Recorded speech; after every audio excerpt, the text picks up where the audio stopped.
하나님의 말씀 느헤미야 3장 1절에서 8절까지 같이 한번 합독하시도록 하겠습니다.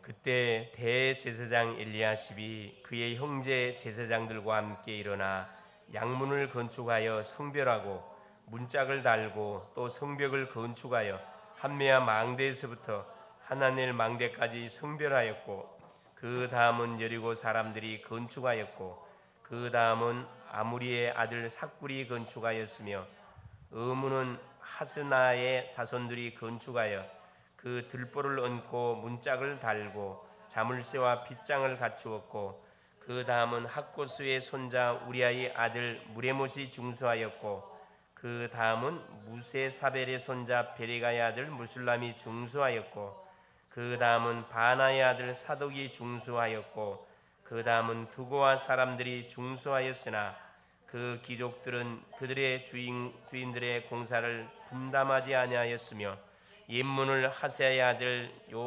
요야다와 부소드야의 아들 무술람이 중수하여 그 들보를 얹고 문짝을 달고 자물쇠와 빗장을 갖추었고, 그 다음은 기브온 사람 물랴다와 메로노 사람 아냐도니 강서쪽 총독의 관할에 속한 기브온 사람들 및 미스바 사람들과 더불어 중수하였고, 그 다음은 금장색 하레아의 아들 우시엘이 에실 등이 중수하였고, 그 다음은 향품 장사 하나냐 등이 중수하되, 그들이 예루살렘의 넓은 성벽까지 하였고. 아멘. 주는 살아계신 예수는 그리스도는 모든 문제 해결이 났습니다.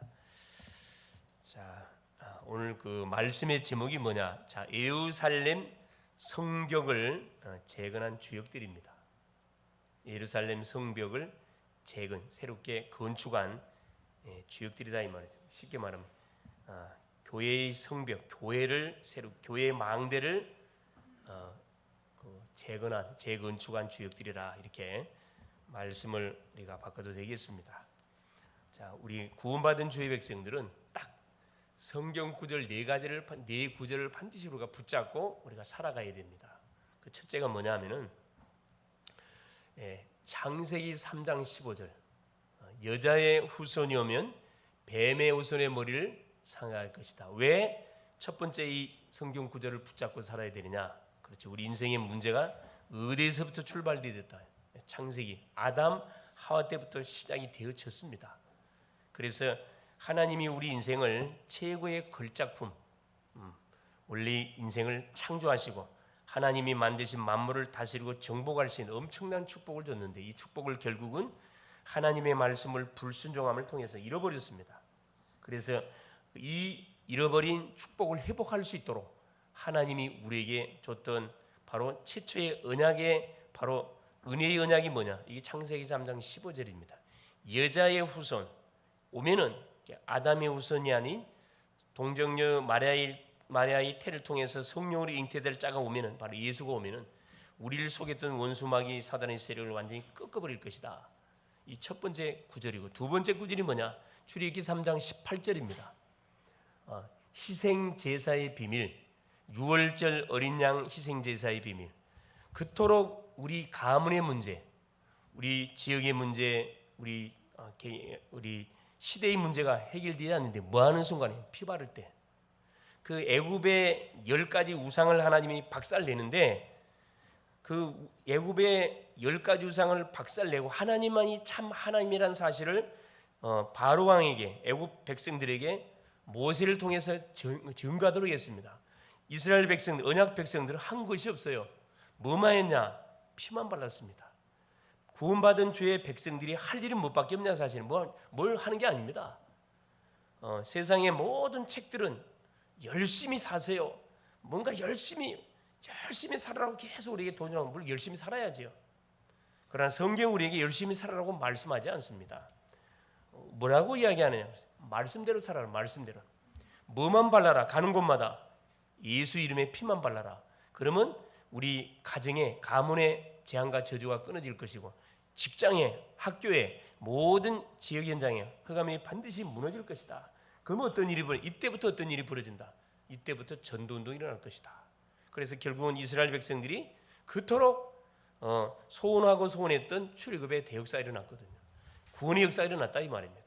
그래서 우리 가정 가문을 놓고 특별히 이제 추석이 끼어 있는 달이다 보니까 우리가 지금부터 집중적으로 뭐 해야 되냐? 기도를 해야 됩니다. 우리의 가정 가문, 시갓집, 외가쪽 가문의 역사하는 모든 흑암세는 피 바르는 거예요. 이름 부르면서 계속 그리스도 선포하는 것이 피 바르는 거거든요. 그러면 어떤 일이 눈에 보이지 않지만 시공간 초월의 역사, 교통정리가 일어납니다. 셋째 구절이 어떤 구절이냐? 이사야 7장 14절입니다. 처녀가 잉태하여 아들을 낳을 것이요 그 이름을 임마누엘 하리라. 그렇습니다. 우리 인생이 저질렀던 이 창세기 3장 제 문제, 사탄 문제, 하나님 떠난 문제는 인간의 그 어떤 방법을 통해서 해결되지 않습니다. 하나님이 우리에게 주신 처녀의 몸을 통해서 태어날 자, 처녀가 잉태하여 아들을 낳을 것이 그 이름 임마누엘, 하나님 우리와 함께한다. 이스라엘 백성들이 언약을 놓침으로 포로 가운데 끌려갑니다. 포로 생활 속에 가도 전혀 문제될 거 없어요. 하나님이 나와 함께 하심의 비밀을 잡고 있으면은 오히려 그곳에서 뭐 할 수 있습니까? 하나님의 살아계심을 내가 체험을 하고 그 이방 나라 속에 간증할 수가 있습니다. 이 응답의 축복을 누렸던 사람들이 누굽니까? 포로로 잡혀갔던 렘넌트들이었어요. 다니엘, 그 세 친구, 에스더, 이런 사람들이 실제적으로 그 포로 현장에 가가지고 임마누엘의 축복을 노림을 통해서 그 모든 강대국 속에 하나님의 살아계심을 증거했거든요. 그러니까 우리 특별히 구원받은 주의 백성들이 문제가 왔다 해서 조금 어려움이 왔다 해가지고 두려워할 이유가 없습니다. 네 번째 구절이 뭐냐? 마태복음 16장 19절. 주는 그리스도시요 살아계신 하나님의 아들이십니다. 그토록 우리 인생이 기다렸던 인생 모든 문제의 해결자 그리스도, 그렇죠. 여인의 후손으로 오시고 유월절 어린 양의 주인공 참된 제사장으로 오시고 임마누엘 하나님 만나는 선자로 오셨던 그 주인공이 누구시다? 그리스도시다. 그리스도를 고백하는 순간에 어디 속에서요? 로마의 속국 가운데서, 속국서에서 문제되지 않습니다. 지금 내 처해 있는 환경이 어떤 상황 속에 있다 할지라도 그건 전 문제되지 않습니다. 문제는 뭐냐? 하나님이 인생 문제의 해결자로 보내셨던 그리스도를 잡고는 시작을 하느냐 시작을 하느냐, 이게 문제였어요. 모든 시작을 뭘로? 그리스도로. 공부하는 학생은 학업하기 전에 그리스도로, 직장인은 직장 가기 전에 그리스도로, 사업하신 분은 사업하기 전에 그리스도로. 이 그리스도 중심이 안 되면은 될 듯 하면서 되어지지 않습니다. 그래서 이 네 가지 구절이 뭐냐? 구원받은 백성들이 평생 동안 잊지 말고 붙잡고 우리가 인도받아야 할 바로 답 중의 답입니다. 그래서 이 사실 잊지 않도록 하기 위해서 하나님이 이스라엘 백성들에게 뭘? 성막을 짓게 했고 성전을 건축하게 한 겁니다. 그런데 이들이 이 말씀을 놓쳐버린 결과 어떻게 됐죠? 성전이 해파가 되어지고 포로로 잡혀가고 다시 기환해서 성전을 재건하고 또 시간이 흘러가니까 또 성곽이라 그래, 성벽이 해파가 되고 또 성문은 불에 다 타버리고 남아있는 사람들은 계속해서 능욕과 핍박을 당하고, 이게 구원받은 주의 백성들이 뭘 놓치게 될 때, 말씀드렸던 네 가지 성경 구절을 놓치고 살게 될 때 일어나는 결과들입니다. 자, 그래서 오늘은 제목이 바로 예루살렘 성벽을 바로 재건한, 재건축한 주역들이 소개가 되고 있습니다. 자, 예루살렘 성의 성벽을 쌓는 일은 이스라엘 백성들에게 있어가지고는 생명처럼 귀한 일이에요. 성벽이 없는 성은 성이라 할 수 없습니다. 왜 예루살렘 성의 성벽이 중요하냐면 예루살렘 성 안에 뭐가 있으니까? 성전이 있어요. 하나님께 예배하는 성전이 있기 때문에, 그래서 그냥 성벽이 아니고 언약을 보호하고 있는 바로 예루살렘 성벽은 유대인에게 있어가지고는 생명처럼 귀한 거란 말이에요. 우리 구원받은 주의 백성들이 마찬가지예요. 교회는 우리의 생명처럼 귀한 뭐가? 현장이라는 거죠. 그래서 성벽은 성 안과 성 밖을 구분하는 역할을 해줍니다. 굉장히 중요한 역할을 하는 거죠. 이게 세상과 언약 백성들을 딱 구분 지어주는 그 역할을 한다 이 말이에요. 성 안에는 뭐가 있다? 성전이 있고 그 성전을 중심으로 언약의 백성들은 모든 삶이 이루어져 가고 있는 거죠. 자, 이런 삶이 진행되고 있으면 우리는 인도받고 있는 거고, 만일 이런 삶이 정확하게 이렇게 기준이 정해지지 않게 되면은 지금 혼란한 가운데 있습니다. 지금이 뭐 하는 건고, 지금이 뭐 주일인지 뭔 날인지 전혀 감각이 없어요. 그래서 성벽의 역할이 왜 중요하냐? 첫 번째입니다. 외부 세력의 침입을 막아주는 역할을 합니다. 그래서 성벽은 어떻게 보면 망대라 이야기할 수 있어요. 망대. 그래서 이 교회의 망대를, 교회를 중심으로 주변에다가 교회 망대를 세우는 게 너무 중요하거든요. 망대 역할이 얼마나 중요하냐? 성벽의 역할이 외부 세력의 침입, 사탄의 공격을 뭐한다? 막는 역할을 하고 있다는 거예요.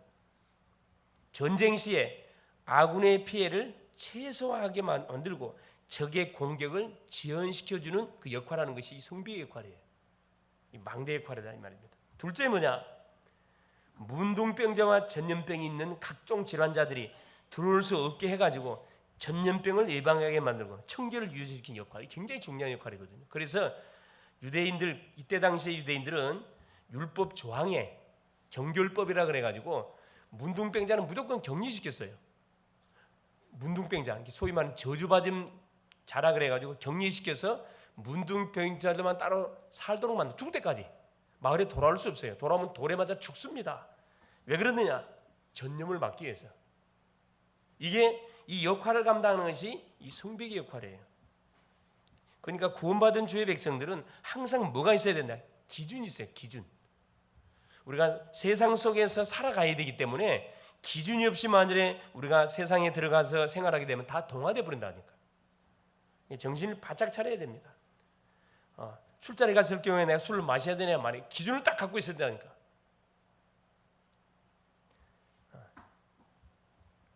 셋째 뭐냐? 세상의 거짓 이론과 거짓 사상, 흑암 문화로부터 교회를 지키는 역할하는 것이 성벽의 역할입니다. 그래서 구원받은 주의 자녀들이 자, 내가 누군지를 바로 알고 딱 나만의 뭐가 신앙의 딱 기준을 갖고 있지 않냐면은 여러분 계속 무너집니다. 그럼 오늘 본문은 자, 느헤미야가 주도해서 각 지방의 사람들이 마음을 모아 함께 성벽을 재건하는 내용이 기록이 되어 있습니다. 역사적인 같은 그 시작이 펼쳐지는 그 내용이 기록되어 있습니다. 이 하나님을 사모하는 사람들, 특별히 그 성전의 중요성을 알고 있는 사람들에게는 이건 잊을 수 없는 역사적인 사건이죠, 사실은. 사건입니다. 오늘도 하나님의 음성을 듣고 하나님이 나에게 주시고자 하는 그 언약이 뭔지를 딱 붙잡아 낼 수 있기를 그리스도의 축원을 드립니다. 첫 번째입니다.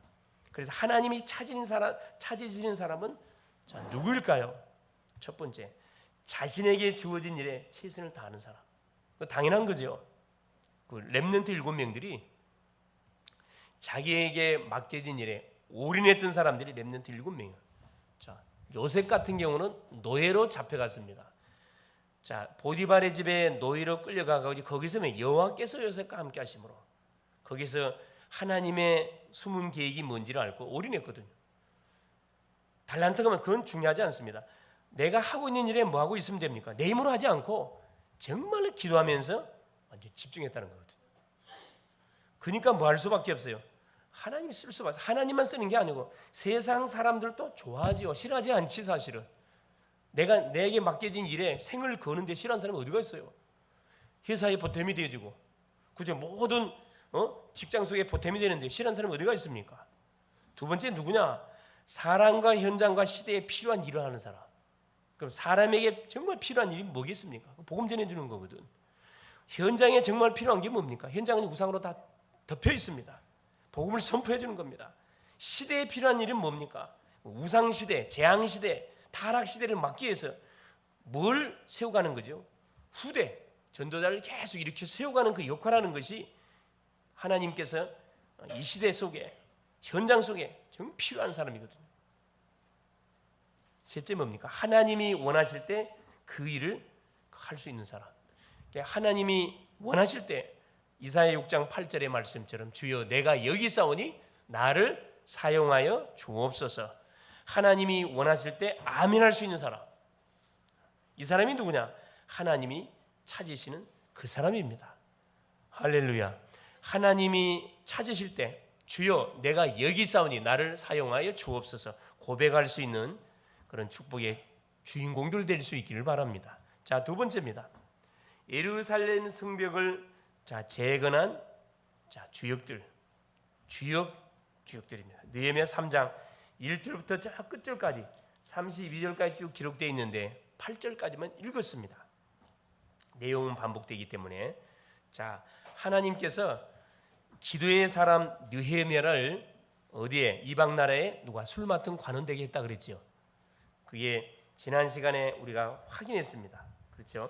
2장 제일 마지막 절 18절에 그 내용, 20절에 그 내용이 딱 기록이 되어 있죠. 느헤미야는 자기 고향의 예루살렘 소식을 듣고, 그렇죠, 성이 해파가 되고 성문이 불이 타고 자기 남아 있는 백성들은 능력과 말할 수 없는 핍박을 당하고 있다는 소문을 듣고 나서 눈물을 흘리면서 금식하면서 하나님 앞에 중보기도하기 시작했습니다. 중보기도, 그러니까 모든 일의 시작은 어떻게 해야 되느냐? 기도로 시작해야 됩니다. 이게 하나님 쓰신 사람이거든요. 기도하니까 하나님이 길을 열어줘요. 길을. 그게 2장의 내용이에요. 2장의 내용. 아닥사스다 왕에게 간청하여 느헤미야가 그 상황을 듣고 수심이 가득하여 하나님께 정말 금식하면서 기도하니까 얼굴이 되게 초췌하게 보일 수밖에 없죠. 사실은 술 맡은 관원자 왕이 옆에 있는데 바로 알 거 아니에요. 왕이 쳐다보니까 이 수심이 가득하게 보인단 말이에요. 지금까지 이런 적이 없었는데. 그러니까 뭐라 이야기하면 바로 물어보잖아요. 저기 2장 1절이에요. 뭐라 이야기합니까? 아닥사스다 왕 제20년 니산월에 왕 앞에 포도주가 있기로 내가 그 포도주를 왕에게 드렸는데 이전에는 내가 왕 앞에서 수심이 없었더니, 처음이죠. 2절 보세요. 왕이 내게 이르시되 내가 병이 없거늘 어찌하여 얼굴에 수심이 있느냐? 이는 필연 내 마음에 근심이 있음이로다 하더라. 그때 내가 크게 두려워하여. 왕과 누가? 느헤미야가 이 정도로 뭐 했다는 거예요? 소통했다는 말이거든. 소통했습니다. 여러분, 왕 밑에 있는 신하 별 관심, 얼마든지 관심 쓸 필요도 없어요. 사울 같은 사람은 자기 밑에서 수금 탔던 다윗을 알아보지 못했다니까. 그런데 바로 다 알아보잖아요. 뭐라 이야기합니까? 3절에 왕께 대답하되 왕은 만세스러워옵소서. 내 조상들의 모실이 있는 성읍이 이제까지 황폐하고 성문이 불탔사오나 내가 어찌 얼굴에 수심이 없겠습니까? 조상의 모든 뭐가 지금 성문이 불타고 묘실이 완전히 지금 황폐가 됐다 그러는데 어떻게 내가 수심이 없겠습니까? 왕이시여. 왕이 뭐라 이야기합니까? 그러면 4절에 내게 무엇을 원하느냐 하시기로 내가 곧 하늘의 하나님께 묵도하고, 계속 느헤미야는 순간순간 하나님께 기도합니다. 그러니까 우리가 학생이 공부하면서, 여러분 기도하면서 공부하시라고. 사람 만날 때도 그냥 만나지 말고 기도하면서 만나시라니까. 그러면 여러분이 사기당하지 않습니다. 여러분 기도하지 않고 사람 만나다 보니까 그 말 들으면 헷가닥 갚으거든. 말을 기가 차게 하는 사람들은요, 이 사기꾼 기질인 사람들은 말을 기가 차게 하거든. 순간 넘어가 버려요. 막 여기 있는 분들은 너무 착해가 다 넘어가 버릴 거예요, 말하면. 순간순간 기도하는 거예요. 묵도하고 5절 보세요. 왕에게 아뢰되 왕이 만일 좋게 여기시고 종이 왕의 목전에 은혜를 얻어싸우면 나를 유다 땅 나의 조상들의 묘실에 있는 성읍에 보내어 그 성을 건축하게 하옵소서 하인. 어떻게 신하가 감히 왕한테 다이렉트로 여러분 자기 필요를 요구할 수 있습니까? 뭐 했다는 겁니까?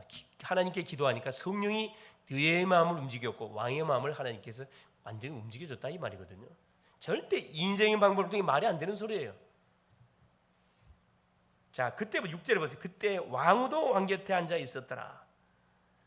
왕이 내게 이르시되 내가 맨날 다녀올 길이면 어느 때 돌아오겠느냐 하고 왕이 나를 보내기로 좋게 여기기로 내가 기한을 정하고.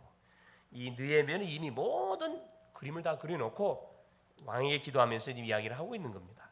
그래서 결국 왕의 허락을 받아서 뭘로? 그래요.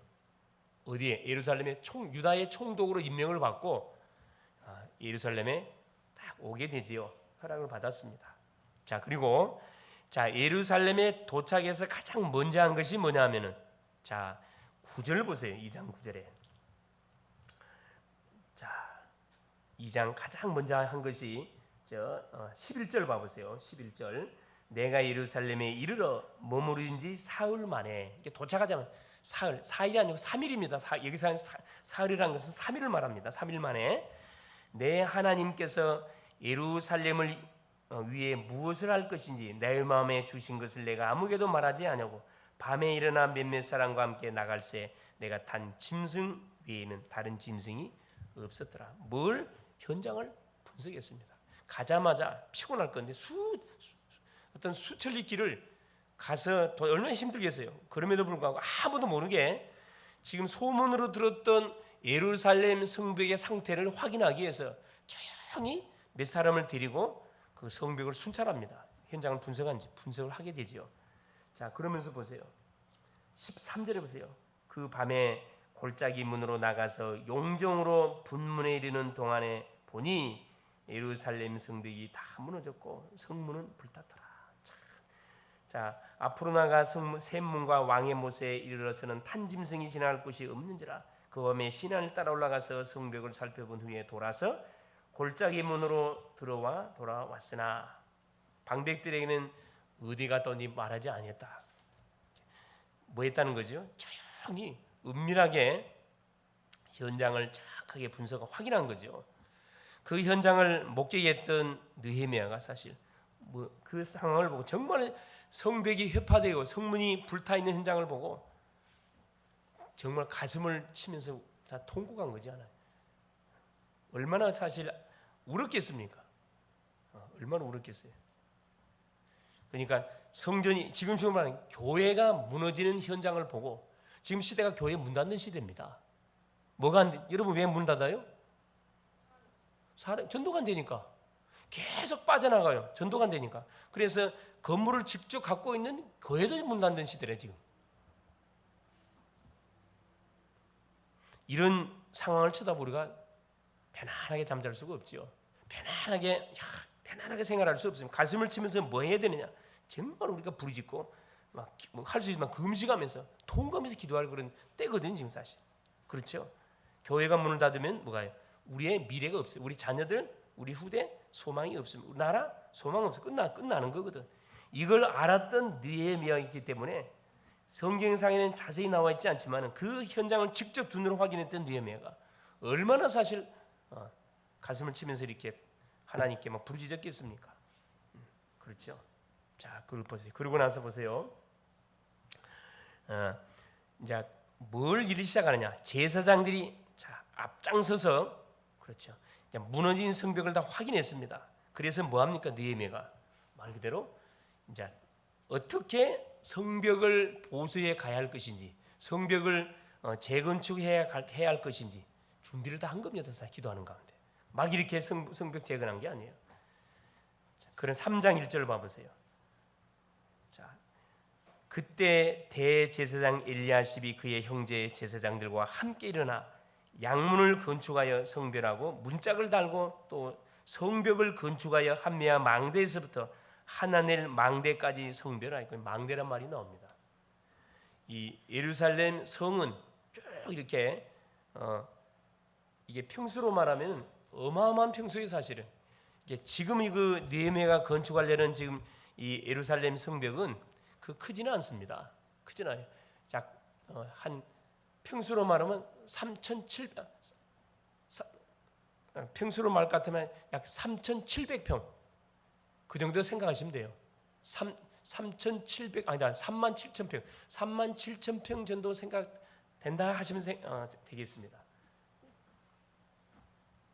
자, 그래서 드디어 느헤미야가 가슴에 품고 기도하고 이제 성벽을 재건을 시작하는데 가장 누가 앞장섰냐면은 거기 바로 대제사장 가문이 앞장섰어요. 지금 말하면 주의 종들이 앞장섰다 이 말입니다. 엘리야십이 그의 형제 제사장과 함께 일어나 양문을 건축하며 여기서 말하는 양문은 하나님께 제사를 드리기 위해서 그 제물을 들고 들어오는 문입니다. 이게 예루살렘 이 성에 있는 문들이 여러 문이 있는데 다 의미가 다 있어요. 아무나 다 들어가는 게 아니에요. 이 제물을 들고 갈 때는 반드시 양문을 통해, 이 북문이거든. 북쪽에 있는 문이에요. 북문으로 들어가야 됩니다. 당연히 뭐가요? 제사장 가문이 앞장서 가지고 성전 건축을 시작을 합니다. 자, 그것이 시발이 돼 가지고 그다음 2절 보세요. 그 다음은 여리고 사람들이 건축하였고, 다 지방에 있는 모든 백성들이 와서 함께 뭐 한 겁니까? 이 성벽을 건축하기 시작한 거죠. 또 여기 보면은 3절에 의문은 하스나다의 자손들이 건축하여 그 들보를 놓고 문짝을 달고 자물쇠와 빗장을 갖추었고, 저 6절에 보면 옛 문은 바세의 아들 요바다와 부소드의 아들 무술람이 중사하여 그 들보를 얹고 문짝을 달고 자물쇠와 빗장을 갖추었고. 그러니까 자, 북쪽부터 시작해 양무부터 시작해서 차근차근 이렇게 그 남쪽으로 이렇게 쭉 이 성벽을 건축하면서 소위 말하는 인간띠 형식으로 이렇게 쭉, 이게 느헤미야가 뭐 해준 거죠? 각 모든 그 백성들에게 자기가 살고 있는 그 근처 성벽들은 자기들이 감당하도록 미션을 준 겁니다. 그러니까 예를 들어서 내가 지금 이렇게 우리가 하객동에 살고 있잖아요. 그 하객동 지역에 있는 그 성벽을 감당하도록, 이게 멀리 오지 않도록 그 근처에 있는 사람들이 그 지역에 있는 모든 성벽들을 감당하도록 미션을 준 겁니다. 우리 집으로 하면 뭐죠? 망대 세우도록. 내가 살고 있는 지역에 망대를 세워서, 교회 망대를 세워서 그 흑암을 완전 꺾어버리고 모든 재앙을 막아내는 그런 일을, 그런 역할을 하도록 아주 포지션을 다 뒀다 이 말입니다. 자, 그리고 자, 뒤를 이어서 전 성도가 함께 연합해서 성전 건축을 하는 일에 마음을 완전히 못 얻습니다. 그게 3장 전체의 내용이에요. 여기 보면 8절에 보면 누가 소개되어 있냐면은 8절이 3장 8절에 그 다음은 금장색 할리야의 아들 우시아엘 등이 중사하였고, 그 다음은 향품 장사 하나냐 등이 중사. 이게 이제 세공업자들이죠. 장사꾼들도 그 바쁜 와중 속에 자기의 업을 뒤로 해놓고 가장 먼저 모아가지고 이 성벽을 건축하는 일에 앞장섰다 이 말입니다. 우선순위가 뭔지를 알았던 사람들. 그러니까 바벨론에서 이 고향으로 돌아왔던 사람들은 다 돌아오지 않았다. 한 5만 명 정도 돌아왔는데 렘넌트들이 돌아왔습니다. 성전이 뭔지를 아는 사람들, 예배가 뭔지를 아는 사람들, 말씀이 뭔지를 알았던 사람들이 모든 뭐가요? 다 내버려 버리고 자기 고향으로 돌아와서 이 성벽을 건축한 일에 다 마음을 모았다는 거거든요. 그렇죠. 교회 하나가 세워지면 어떤 일이 벌어진다? 교회를 중심으로 지역지역에 뭐가 세요? 교회 망대가 구축이 돼야 된다. 여기서 말하는 성벽이라는 것은 망대를 이야기한다 생각하면 돼요. 아, 내가 살고 있는 지역지역에 뭘 세워야 되겠구나. 망대를 세워야 되겠구나. 교회 망대를 세워서 아까 이야기했듯이 뭘 막아야 되겠구나. 그렇죠. 모든 사단의 공격을 막는 사역을 감당해야겠고, 우상의 정각을 박살내는 역할을 감당해야 되겠고, 모든 뭐가 세상의 사상이나 모든 이념이나 잘못된 거짓 문화들이 교회 안에 들어오는 것을 막는 그 역할을 누가 해줘야 되느냐? 교회에서 해줘야 된다는 거예요. 이 교회당이 있고 교회 망대들, 내가 살고 있는 지역이, 우리 가정이 교회 망대들이 돼야 된다 이 말씀이거든요. 그래서 보세요. 제사장부터 시작해가지고 모든 평민들뿐만 아니라 모든 장사꾼까지 이르러서 또 누구까지 소개되어 있냐면은, 자 12절에 봐보세요. 3장 12절에 보면 그 다음은 예루살렘 지방 절반을 다스리는 할로헤스의 아들 살룸과 그의 딸들이 중사였고, 여러분 구약에서는 여자들은 사람 취급 안 해줘요. 그럼에도 불구하고 누가 딸들도 동참했다니까. 여기서 말하는 딸들은 대부분 가부들입니다. 남편이 일찍 잊어버린 가부들. 그래서 근데 돈 많은 가부들이에요. 물질로 뭐 한 거지요? 성벽 건축하는 일에 헌신했다는 거거든요. 그러니까 예외 사항이 없이 모든 제사장부터 귀족, 평민, 또 이 장사꾼들, 사업하는 분들, 모든 여인들에 이르기까지 원내세가 됐다 이 말입니다. 이게 피로 세운 교회는 어떻게 이렇게 세워져야 돼요.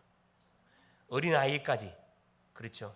기도가 담기고 물질이 당기고 우리의 중심이 당기고 달란트가 들여지고 우리 인생이 들여져서 만들어지는 이 교회, 만들어지는 교회 망대, 이걸 하나님이 원하고 계시다 이 말이거든요. 세 번째입니다. 하나님의 시간표 속에 있는 사람들, 이 복된 사람들이죠. 하나님의 시간표 속에 내가 하고 싶다 되는 게 아니에요. 이게 딱 시간표가 맞아 떨어져야 되거든. 그래서 하나님이 언약 백성들을 어디로 본국으로 돌려보는데 쓰임받았던 불신 왕들이 있습니다. 그 사람들이 누구였습니까? 바로 바사국 왕들 있잖아요. 고레스 왕. 그렇죠.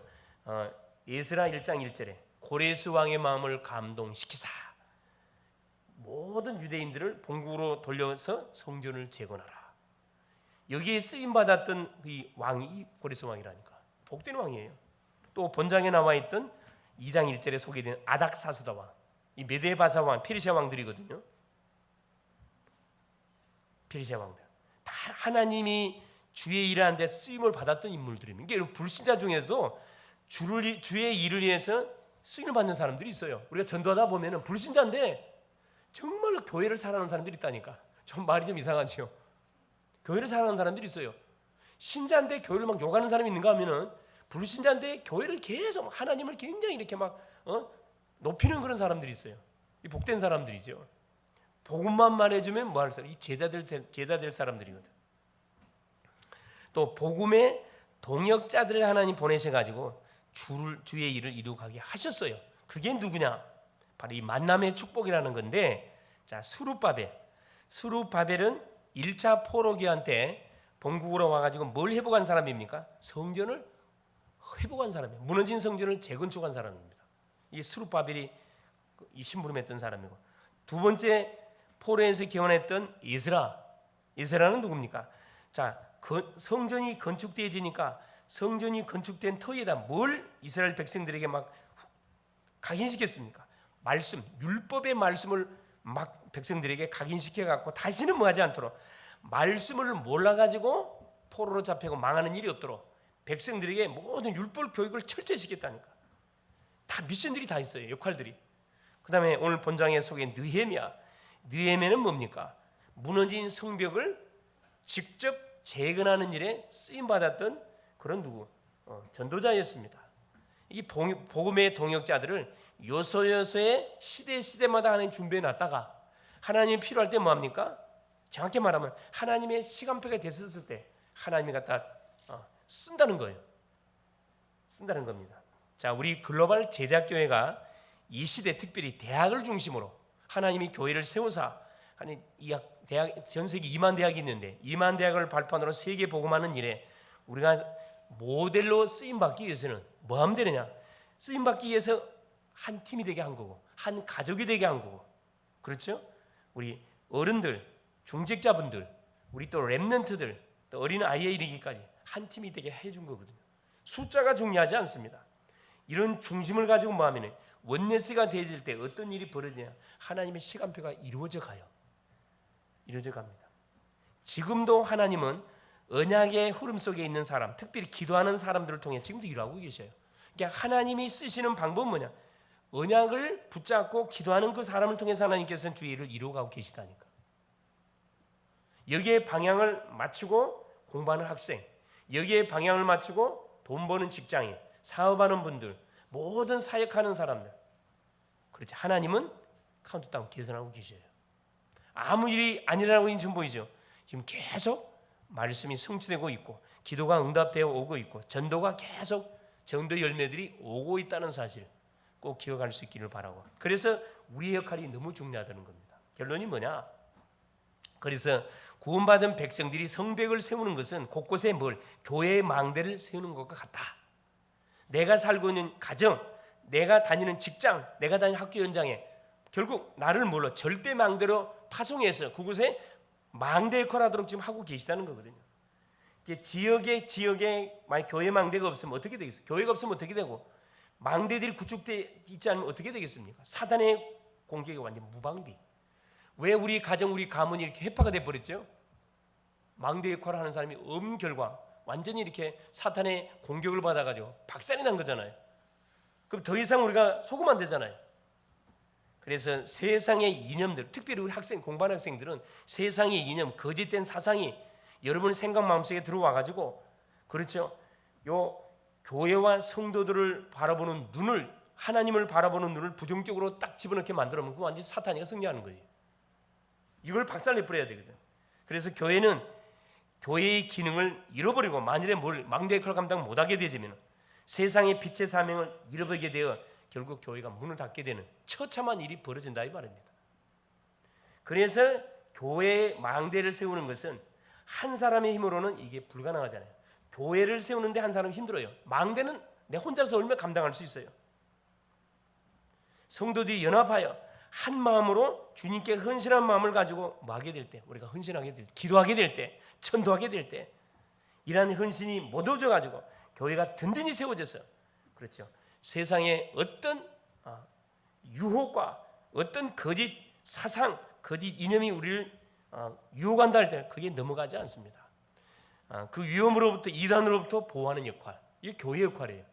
그래서 교회 당은 거리가 멀죠. 현장과 거리가 멀죠. 교회 당을 중심으로 교회 망대를 지역지역에 세워가지고 그곳에서 무한 역할을 해야 되느냐, 망대를 구축해가는, 성벽을 계속 세워가는 그런 역할을 감당하게 될 때 하나님은 우리 교회를 통해서 누구를 살리고, 그렇죠, 하나님이 예배한 영혼을 살려내고 수많은 이방인들 중에 237 치유센터, 그렇죠, 이방인들 중에 제자들 분명히 하나님 보내게 될 것이고, 병든 자들 중에서 제자를 교회에 보내게 될 것이고, 우리 후대들 중에서 많은 이 영적 서밋들이 일어나도록 분명히 아마 축복해 주실 겁니다. 거기에 쓰임을 받는 응답의 주인공들 될 수 있기를 그리스도로 축원을 드립니다. 살아계신 하나님 감사를 드립니다. 복음을 알고 복음의 터위에 하나님 교회를 든든히 세워가 주신 것을 감사를 드립니다. 하나님이 찾고 쓰시는 바로 우리 교회가 되게 하시고